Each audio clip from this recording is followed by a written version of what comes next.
Cheating in baseball goes back many moons. I mean, you could go back all the way to the Black Sox scandal. There was the PED steroid era. There was the Astros sign stealing scandal. I mean, it's probably a conversation for another video, but I just think that baseball as a whole is a sport because of how long it is and because of how hard it is just to get to the big leagues and to hit that baseball. You're going to see guys who are going to try to take advantages of certain things. We saw several years back how sticky stuff was impacting pitchers. You had the juiced home run balls.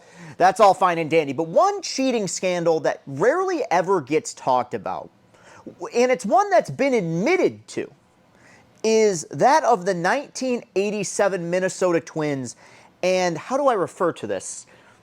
Their air conditioning scandal. We play so well in the domes because we turn the fans on when we hit for home runs and blow them in when the other team's hitting. Just a little setup about the 1987 Minnesota Twins. They are easily one of the worst teams to ever win a World Series. Now, hey, somebody's got to be the slowest fast guy, right? Like, you still got a ring, still got a banner. That's all great. But until the 2006 Cardinals won the World Series after winning 83 games, the Twins' 85-77 record in 1987 was the lowest win total over 162 of any team that ever won the World Series. What do both those teams have in common? They both beat my Detroit Tigers. Cardinals did it in the World Series in 06, and the Twins did it in 1987 in the ALCS. We can talk about that trauma later. That's beside the point. At the time, the Minnesota Twins played at the Herbert Humphrey Metrodome. You know, as somebody who grew up as a fan of an American League Central team, you guys know that I am a Tigers fan.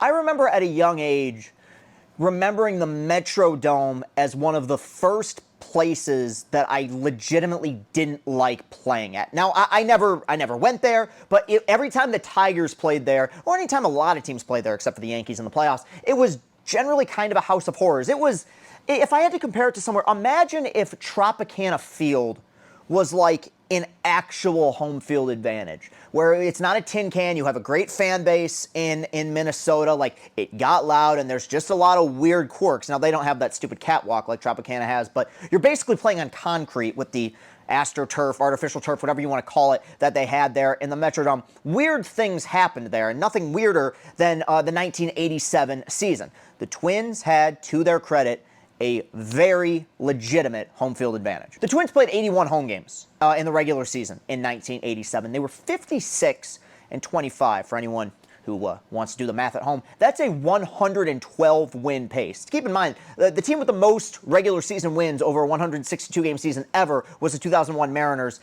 with 116. So basically, at home in 1987, the Minnesota Twins were as dominant as a baseball team could be. On the road, it told a different story. On the road that season, they had a record of 29-52. That, again, doing the math, that's a 58-win pace. That essentially means, you win 58 games nowadays in baseball. You know, I know we have the lottery, but you're pretty much guaranteeing yourself maybe the worst record in the entire sport. Just some other numbers to talk about. They had a plus 63 run differential at home. They had a minus 83 run differential on the road. This is one of the only teams that has ever won the World Series in which they were outscored by their opponents in the regular season. This was not a great regular season team. But look, baseball's a weird game, and under normal circumstances, you could just look at the 1987 Minnesota Twins and say that they were just a bizarre anomaly in a sport that's often full of anomalies. They knew how to play well at home, and they took advantage of it.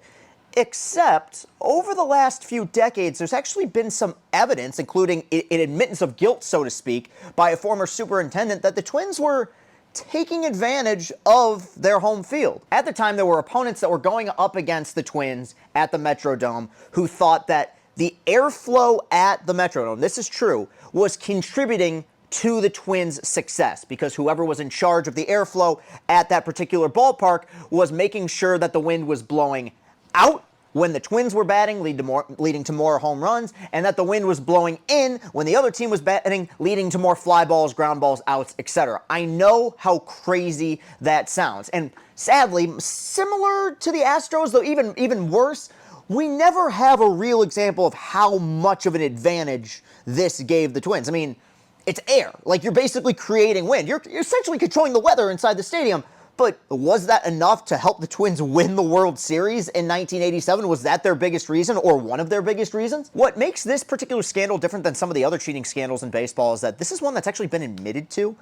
You had a superintendent in 2003 who admitted that when he was working for the Twins in 87, yeah, he manipulated the airflow. He made things so that the wind was blowing in when the other team was batting, when it was blowing out when the Twins were batting.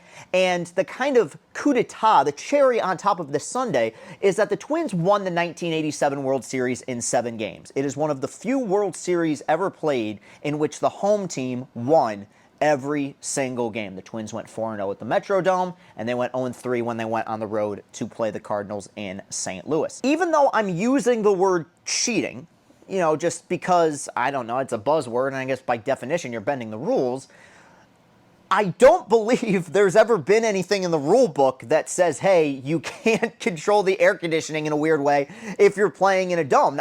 In fact, I'm willing to venture other teams have probably at least tried it in the past and probably since 1987. I mean, I don't think that's something that's written down in the MLB rule book, so while you could constitute it as cheating, it is, in a way, the very definition of home field advantage. Look, I know that this team beat my Tigers in 1987, and had this have happened in 2017, I'd probably be making videos about it every week. But it happened 8 years before I was born. It's hard for me to really get that upset about something. And similar to the Astros winning the World Series 3 years after getting popped for the sign-stealing stuff, the Twins did, with a lot of the same players, Kirby Puckett and crew, end up winning the World Series 4 years later in 1991 in what many people, myself included, consider to be the greatest World Series ever played. But in a sport where cheating scandals are talked about ad nauseum, this is one that kind of flies under the radar. And for anybody who's a novice in terms of baseball, the Twins stopped playing at the Metrodome a long time ago. 2009 was their last season. They now play at Target Field, which I hear is beautiful and is an outdoor stadium. So if somebody's controlling that weather, somebody in the CIA better sign them up.